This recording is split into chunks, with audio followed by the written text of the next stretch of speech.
What is good, Nimfam? And welcome back to another eye test video. Should we bother with double game week players? And as another bandwagon fails, should we not bother with them at all? Also, as always, we'll take a look at my points and early transfer thoughts. With that, let's get into who passed the eye test ahead of double game week 7. I never thought I'd be starting an FPL video, or an eye test video for that matter, with an Everton defender, especially given their start to the season, but here we are. Tarkowski's numbers have been less than impressive. Despite this, the past few weeks he has passed the eye test. He has looked really good. And that goes to show sometimes the difference between stats and eye test. Those that could see past the terrible Everton defence would have seen his attacking threat in the other games, and this week he finally delivered on those fields with a goal and an assist for 14 points. He headed the ball down brilliantly for Decore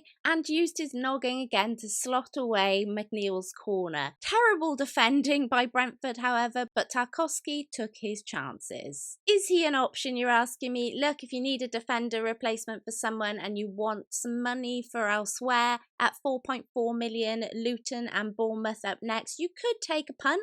To be honest, you really could, but do it on an attacking basis, as clean sheets, well, they are yet to happen this season. Just a note on Everton, they had their best match of the season by far, and so did Decore.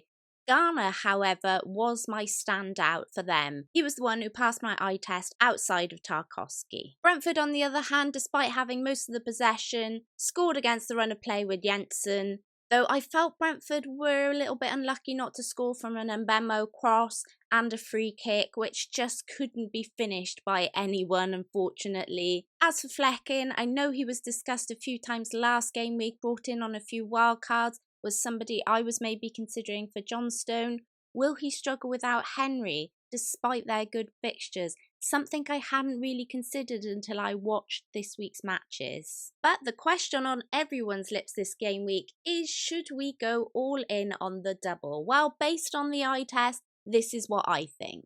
Luton looked great attackingly. Morris hit the woodwork and tucked away a penalty. For those that want to take a bit of a punt on the double game week in attack, then I like the look of Morris in game week 6 especially. He looks as though he could be your best attacking option, maybe as like a third forward, or with a way to move on to somebody else in the near future, because obviously you don't want to get stuck maybe with a Luton forward if you're not happy with them. If you have Gabore like I do, it could be worth starting him. I'm certainly considering it. He won the penalty with a handball from his cross. It was a controversial penalty, so don't go looking at that assist and thinking it was anything brilliant made up of his behalf. I'm not sure it even was a penalty, but somehow it was given.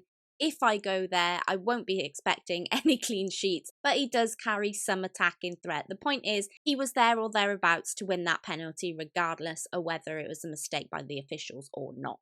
But just bringing this back, realistically, Luton were playing a weak Wolves team who were a man down. But look, playing a Luton player is a bit of fun, and that's what FPL is all about, right? We love a double game week. Just a note on Burnley, the other team who doubles. They had United's number for the best part of that match. United needed a spectacular goal from Bruno to open them up. But I did think that Burnley did really well defensively. I'm just not sure we should relive the Ben Mee days, if you catch my drift on this one. The only Burnley attacker I liked the look of was Amdouni? He looked lively, but feels very much like it's punt territory. However, if he pops off, you heard it here first. Just to sum it up, if you're going all in on double game week 7, I think the Luton looked the better attacking team overall in game week 6, which maybe stands them a good stead going into game week 7. If you'd like to know my points and early transfer plans, they are coming up later in this video, so do stay tuned. But before that, I wanted to touch upon the bandwagon fails in this video, since there's been so many fails on the most transferred in players this season. I see a lot of people asking, should we even bother with the next one? I would admit, I went all in on the bandwagon this week. Alvarez just felt very different for me. He's been more consistent than a lot of the other bandwagons, and I like the player he's becoming. But to those of you that joined me, were we unlucky? Yes, is the answer. He could have scored from a free kick, and he also could have scored again if not for a great defensive block. He is always on the move, stretching the play, goes wide and he comes in centrally, switching up the play. He will come good as long as he gets the game time from Pep. Whilst we're here chatting about City, happy to finally have the first goal of the season from Foden as someone who's kept the faith in him the last few game weeks. But in general, there's nothing wrong with chasing the bandwagon. I'm hoping Alvarez comes good, just as Sonny did for many others. Some bandwagons have been great, like the Newcastle defence this game week. Trippier smashed it out of the park.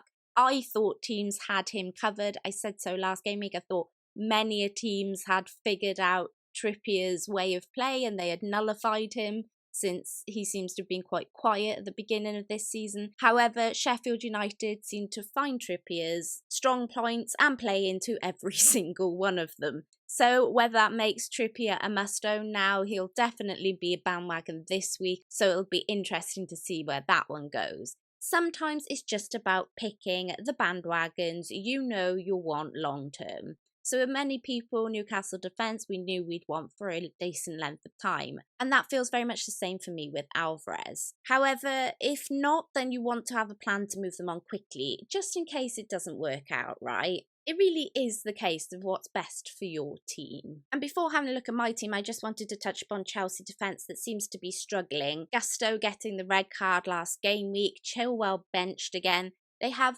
two really nice fixtures next with Fulham and Burnley potentially, but with a depleted back line, will they be able to hold it together? With other defences doing well, maybe you could consider moving them on for the moment. If you're looking for help with your FPL team though, please do check out the sponsors of this video, fantasyfootballfix.com, where you can follow the world's best FPL managers' team reveals. Link is in the description below.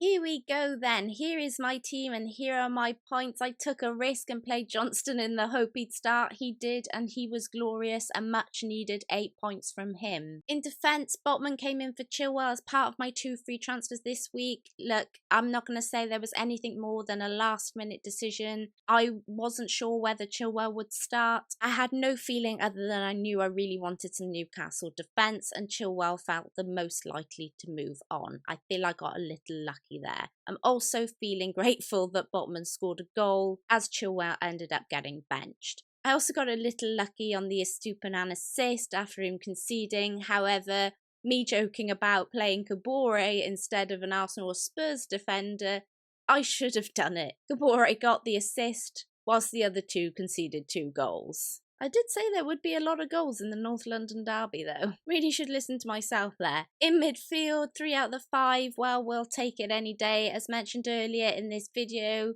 Foden got his first goal of the season, while Saka got a goal and an assist. Maddison delighted with 2 assists, but with the likes of Son and Salah also returning, smashing it out of the park, I'm not really sure I gained very much. Up front, Haaland got his goal again, and new blood Alvarez impressed but couldn't return. I do feel that he will eventually though. All of that means I'm on 76 points with a green arrow. Look, it's not a huge green arrow. I'm still hanging in that 1 million club, but a green arrow is a green arrow. The difference this week just seemed to be not having the likes of Son and Trippier, really. With that, let's look at my early transfer plans for double game week 7. I'd like to roll a transfer if possible. I'm very aware my keepers might need dealing with soon. However, the temptation to move Saka or Rashford onto Salah or Son is strong. I need to wait for news on Saka's injury before deciding on this. The plan was to get Salah back in game week 9, but looking at the teams he's facing and how many they've conceded in recent weeks, might be worth considering getting him a little earlier. And Sonny likes the big games, so he could do well at Liverpool. If Saka is okay, then it's probably Rashford I might have to lose to be able to afford Salah or Sonny. I'm not sure on losing Rashford yet. I said it last week, and I'm saying it again.